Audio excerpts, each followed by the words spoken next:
Hello friends, our next topic is thermodynamic system and thermodynamic process. So let us see what is meant by the thermodynamic system and afterwards what is meant by the thermodynamic process. So here is the diagram. A system जे आहे its boundary and environment. ही आहे system आहे, boundary असते आणि ह्याच्या बाहेरची कुठलीही गोष्ट असेल ती सराउंडिंग मग किंवा त्याला एन्व्हायरमेंट असं म्हणतात. आता ह्याचं इथे व्यवस्थित एक्सप्लेनेशन दिलेलं आहे. So let us understand what is meant by a thermodynamic system and a thermodynamic process first. A system, thermodynamic system, it is a collection of a group of object.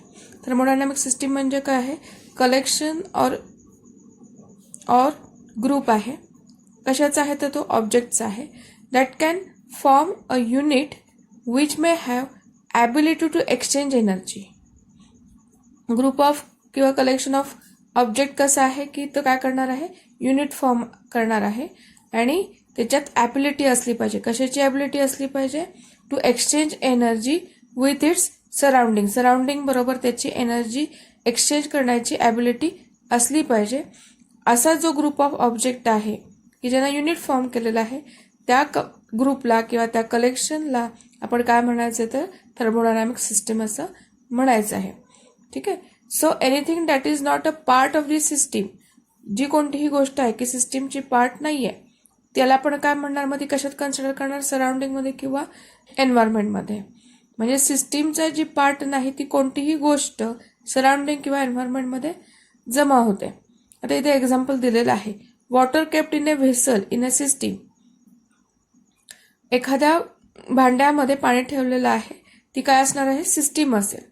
आता vessel म्हणजे जे भांडं असेल ते काय झालं, त्या सिस्टीमची बाउंड्री झाली आणि जे ॲटमॉस्फिअर असेल त्याच्या भोवतीचं around it is a surrounding. म्हणजे बघा, एखाद्या भांड्यामध्ये आपण पाणी ठेवलंय, त्यातलं जे पाणी आहे ते काय झालं, सिस्टीम झालं. ते जे भांडं आहे means vessel it is a boundary, भांडं आहे ते काय झालं, बाउंड्री झालं. आणि त्याच्या बाहेरचं जे काही ॲटमॉस्फिअर असेल त्याला आपण सराउंडिंग म्हणणार. मग आता इथे ही डायग्राम सांगितलेले आहे, स्कीमॅटिक डायग्राम.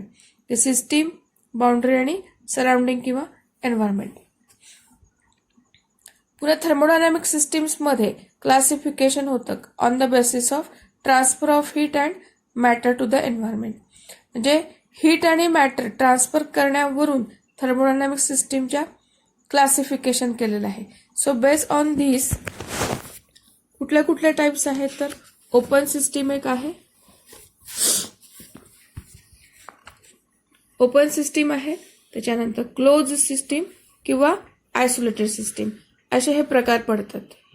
आता इथे डायग्राममध्ये दाखवलेलं आहे की ओपन सिस्टीममध्ये की थर्मोडायनामिक सिस्टीम्स त्याच्यामध्ये ओपन सिस्टीम आहे, क्लोज सिस्टीम आहे आणि आयसोलेटेड सिस्टीम. ओपन सिस्टीममध्ये काय, हीट आणि मॅटर दोन्ही एक्सचेंज करतं. आपली जी सिस्टीम आहे ती एन्व्हायरमेंट बरोबर हीट आणि मॅटर दोन्ही एक्सचेंज करतं. क्लोज सिस्टीममध्ये काय होणार आहे की आपली जी सिस्टीम आहे ती फक्त हीट एक्सचेंज करणार, मॅटर एक्सचेंज करणार नाही. आणि तिसरी जी आहे ती आयसोलेटेड सिस्टीम. आयसोलेटेडमध्ये हीट आणि मॅटर काहीच एक्सचेंज होणार नाही. आता इथे व्यवस्थित एक्सप्लेनेशन दिलेलं आहे. So an open system it is a system that freely allows exchange of energy and matter with its environment. म्हणजे ओपन सिस्टीम कुणाला म्हणायचं आहे की एनर्जी आणि मॅटरचं एक्सचेंज करते एन्व्हायरमेंट बरोबर. आता इथे एक्झाम्पल पण दिलेलं आहे बघा. Water boiling in a kettle. किटलमध्ये आपलं वॉटर आहे ते बॉईल होते, पाणी आहे ते बॉईल होते. It is an open system. आता ती ओपन सिस्टीम का झाली तर heat escapes in to the air.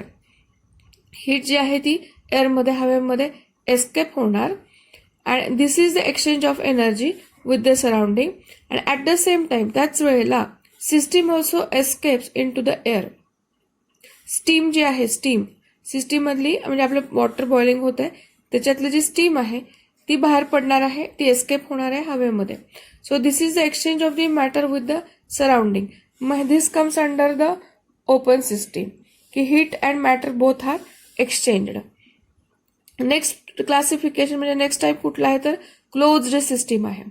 So on the other hand close system does not allow exchange of matter but allows energy to transfer. फक्त energy आहे ती transfer होणार आहे, मॅटर एक्सचेंज होणार नाही. पुन्हा तेच एक्झाम्पल आहे water boiling in a boiler. Boiler closed असतो. It is a closed system. It only allows heat energy to be transferred from the source to the किंवा source of heat to the water system inside.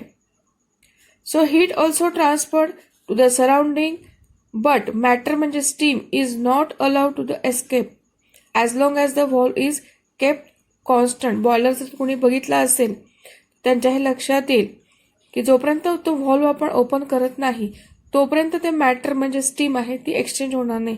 फक्त heat जी आहे तीच heat energy आहे तीच exchange होणार आहे. सो बॉयलर किंवा water boiling in a boiler it comes under the close system.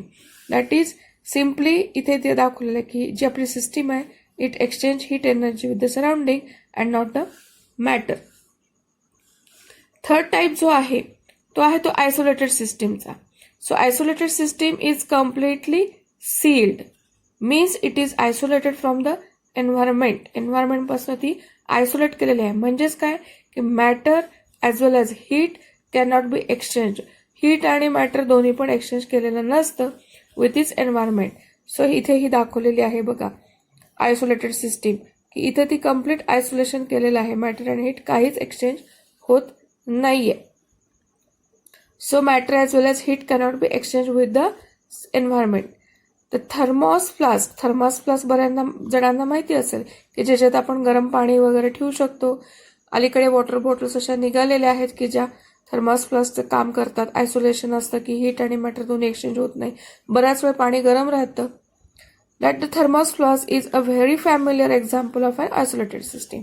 So this diagram shows open system, closed system and isolated system.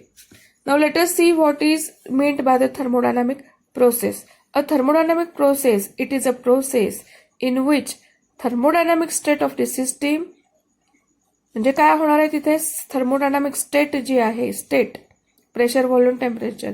So state of the system is change. इथे example दिलेलं आहे की water content in a vessel with a lead.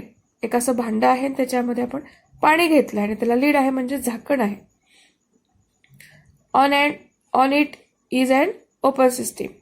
Wien the pot is heated externally, ते जे भांडं आहे आपण त्याला हीट करणार आहे, त्याला गरम करायला ठेवणार आहे. वॉटर स्टार्ट्स बॉइलिंग, त्यातलं पाणी जे आहे ते बॉईल व्हायला सुरुवात होणार आहे.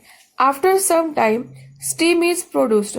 पाणी हळूहळू गरम होईल नंतर कुठेतरी काही वेळानं ते बॉईल व्हायला सुरुवात झाल्यानंतर त्याच्यातून स्टीम बाहेर पडणार आहे म्हणजे वाफ होणार आहे. So steam is produced which एक्झर्ट्स pressure on the walls of the vessel. ते जी वाफ तयार होते ती त्या भांड्यावरती भांड्याच्या आतल्या कंटेनरच्या वॉल्सवरती प्रेशर एक्झर्ट करणार. So in this case state of the water is और in the container is change. म्हणजे आधी कुठली स्टेट होती लिक्विड स्टेट होती. तिला आपण बॉईल झाल्यानंतर कुठल्या स्टेटमध्ये गेली ती स्टीम म्हणजे गॅसेस फेजमध्ये गेली. म्हणजेच इथं काय झालेलं आहे तर स्टेट चेंज झालेली आहे. So it is the case where the state of the water in the container is change. आता काय झालं तर this is because the temperature volume and pressure of the water inside the vessel change when it is starts boiling. जे आपलं पाणी आहे ते boil झाल्यानंतर त्याचं टेम्परेचर वाढलं. टेम्परेचर वाढत गेलं बॉइलिंग पॉईंटपर्यंत पोहोचलं.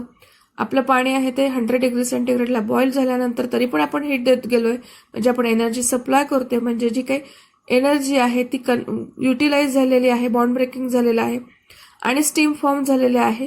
लिक्विड फेजमधून आपले कशात गेलेले आहे तर गॅसेस फेजमध्ये गेलेले आहे. व्हेपर तयार झालेले, त्या व्हेपरनं प्रेशर एक्झर्ट केलं on the container of the wall.